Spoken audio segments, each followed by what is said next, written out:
So hello everyone, welcome to फिल्मोपीडिया।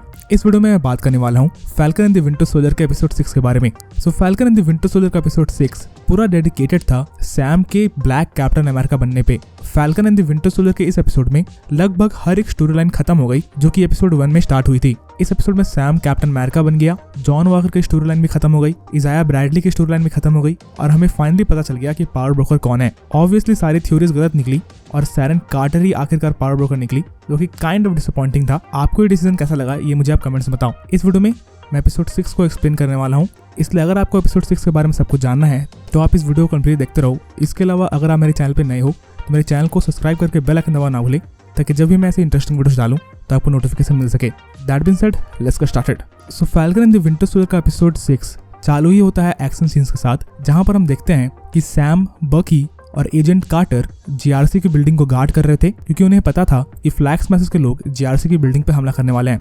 Flex message के लोग GRC की बिल्डिंग पे इसलिए हमला कर रहे थे क्योंकि उनको जीआरसी में हो रही वोटिंग को रोकना था। जो वोटिंग जीआरसी में हो रही थी वो बेसिकली ये डिसाइड करती कि ब्लिप के बाद जो लोग वापस आए हैं उनको अमेरिका में ही रखना चाहिए या फिर उनको रीलोकेट करके अपने कंट्री ऑफ ओरिजिन में पहुंचा देना चाहिए। तो इसी वोटिंग को बेसिकली फ्लैक्स मैसेज और कार्ली का ग्रुप रोकना चाहता था। तो इस एपिसोड के शुरुआत में हम देखते हैं कि फ्लैक्स मैसेज के लोग जीआरसी की बिल्डिंग पे हमला कर देते हैं और जिसके बाद जितने भी डेलीगेट्स जीआरसी में वोटिंग करने वाले थे उन सारे डेलीगेट्स को जीआरसी की बिल्डिंग से निकाला जाता है। पर उन सारे डेलीगेट्स को बेसिकली फ्लैक्स मैसेज के लोग किडनैप कर लेते हैं। कुछ लोगों को वो हेलीकॉप्टर पे किडनैप करते हैं और कुछ लोगों को बाय रोड।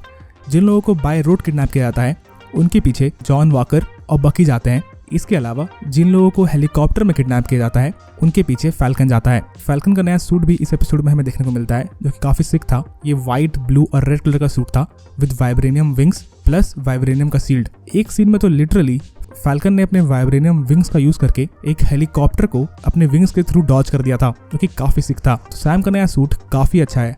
आपको ये सूट कैसा लगा ये मुझे आप कमेंट्स में बताओ। इसके अलावा इस एपिसोड में फाइनली ये रिवील हो जाता है कि सैरन कार्टर पावर ब्रोकर है और बेसिकली सैरन कार्टर ही लास्ट में कार्ली को मार डालती है। सैम कार्ली को बचाने की कोशिश करता है पर सैरन कार्टर अपनी आइडेंटिटी छुपाने के लिए कार्ली को मार डालती है। इसके अलावा सैरन कार्टर ने बैटरक को भी मार दिया ताकि उसकी आइडेंटिटी छुपी रहे। और इस एपिसोड के पोस्ट क्रेडिट सीन में हम देखते हैं कि सैरन कार्टर को यूएस गवर्नमेंट पार्डन कर देती है और अब सैरन कार्टर सील्ड की मेंबर बन गई है। और उस पोस्ट क्रेडिट सीन में हमें पता चलता है कि सैरन कार्टर अब गवर्नमेंट टेक्नोलॉजीज को डिफरेंट ग्रुप्स को बेचने वाली है। इसके अलावा जैसे मैंने आपको बताया ये एपिसोड डेडिकेटेड था सैम के ऊपर for becoming a new black captain America.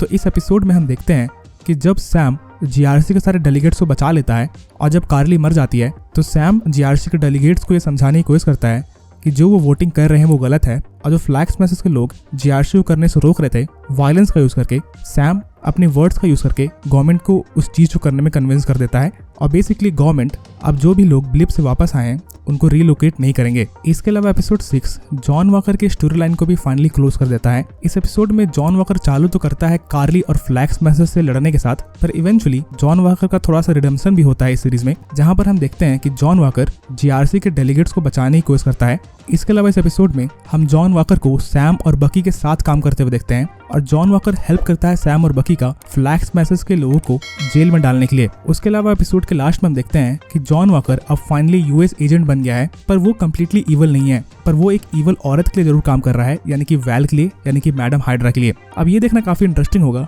कि जॉन वॉकर को हम नेक्स्ट कब देखेंगे। जॉन वॉकर कम्प्लीटली इवल भी नहीं है और कम्प्लीटली गुड भी नहीं है। आपको जॉन वॉकर का कैरेक्टर इस सीरीज में कैसा लगा ये मुझे आप कमेंट्स में बताओ। मुझे तो बेस्ट कैरेक्टर इस सीरीज का जॉन वॉकर ही लगा था। इसके अलावा एपिसोड के लास्ट में हम देखते हैं कि फ्लैक्स मैसेज के बचे हुए लोगों को भी जीमो मार डालता है अपने बटलर का यूज करके। तो जीमो राफ्ट के अंदर भी काफी सारी चीजें कर सकता है, जो कि काफी इंटरेस्टिंग और काफी कूल था। पर एक चीज से मैं डिसअपॉइंटेड हूँ क्योंकि इस एपिसोड में थंडरबोल्ट्स का कहीं नाम नहीं आया और थंडरबोल्ट्स फॉर्म नहीं हुई। मुझे लगा था कि जीमो को may be agent Ross recruit करेंगे थंडरबोल्ट्स टीम में, पर ऐसा कुछ भी इस एपिसोड में हमें देखने को नहीं मिला। इस एपिसोड में इशाया ब्रैडली के स्टोरी लाइन को भी कंप्लीट किया गया, जहां पर हम देखते हैं कि जब सैम पहला ब्लैक कैप्टन अमेरिका बनता है तो वो जो स्पीच जीआरसी के डेलीगेट्स को दे रहा था वो स्पीच टीवी पे लाइव ब्रॉडकास्ट हो रही थी, जिसके कारण बेसिकली सैम को काफी ज्यादा पब्लिक सपोर्ट मिल गया है। अब भले ही गवर्नमेंट ने उसे न्यू कैप्टन अमेरिका अनाउंस नहीं किया हो, पर तब भी सैम के पास अब पब्लिक सपोर्ट है। इसके अलावा सैम ने इशाया ब्रैडली की मूर्ति को और उनकी स्टोरी को स्टीव रॉजर्स के कैप्टन अमेरिका वाले मेमोरियल के साथ लगा दिया है,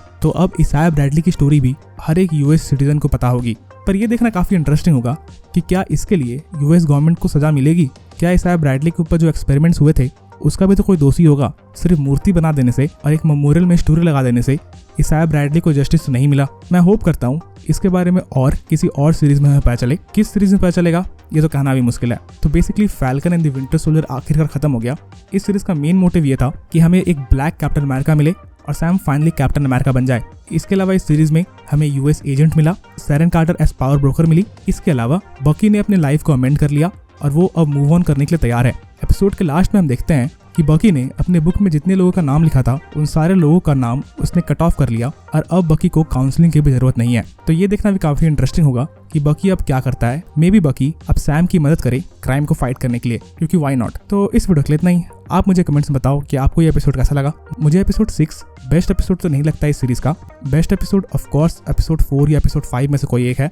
आपको कौन सा एपिसोड बेस्ट लगा falcon and the Winter soldier series में, ये मुझे आप कमेंट्स में बताओ। इसके अलावा अगर आपको ये वीडियो पसंद आई तो वीडियो को लाइक करना ना भूलें और अगर आप चैनल पर पहली बार आए थे तो चैनल को सब्सक्राइब करके बेल आइकन दबाना ना भूलें ताकि जब भी मैं ऐसे इंटरेस्टिंग वीडियोस डालूं तो आपको नोटिफिकेशन मिल सके। इसके अलावा अगर आप चाहो तो मुझे इंस्टाग्राम पे @filmopedia72 पे जाकर फॉलो कर सकते हो, लिंक डिस्क्रिप्शन में है। And as always thanks for watching.